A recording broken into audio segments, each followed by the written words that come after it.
Hello everyone, চলে এসেছি নতুন আরও একটা ব্লগ নিয়ে।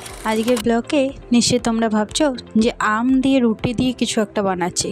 যথাযথ ফার্স্টে ওগুলোই দেখেছি, কিন্তু না, আমি অন্য কিছু বানাচ্ছি।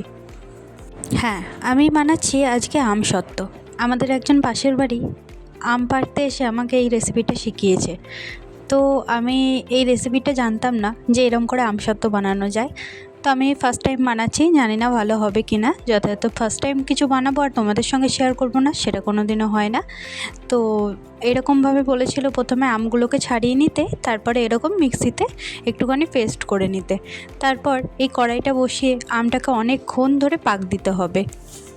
অনেকটাই বড়, তো সেরকম কিছু বলার নেই, যথাযথ অনেকক্ষণ ধরে পাক দিয়ে আম সত্ত্বটা বানানোর আছে।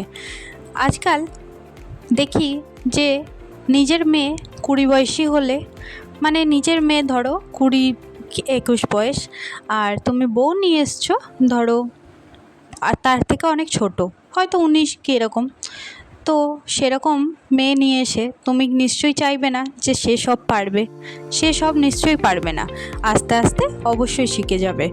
কিন্তু নিজের মেয়ের কাছে এই এক্সপেকটেশনটাই রাখে না যে আমার মেয়েও সব পারবে। কিন্তু না, তার মেয়ে তো তার কাছে ছোট, কিন্তু বউয়ের 20 মানেই অনেক বড়।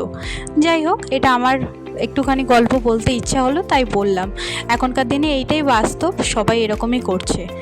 তো যাই হোক, দেখো আমসত্ত্বটা অনেকক্ষণ ধরে পাক দিয়ে এরকম থালার মধ্যে দিতে বলেছিল, দিয়ে এবার রোদে দিতে বলেছিল। যাই হোক, আমি তো বিকালবেলায় বানিয়েছি, কোনো রকম রোদ পাইনি, আমি রেখে দিচ্ছি, কালকে সকালে আবার রোদে দেবো।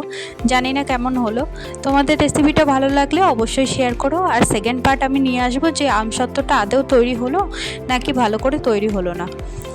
আজকের মতো এখানে শেষ করছি। ভালো থাকবে, সুস্থ থাকবে, সবাইকে ভালো রাখবে। আমার ভিডিওতে সাবস্ক্রাইব করে অবশ্যই লাইক করো।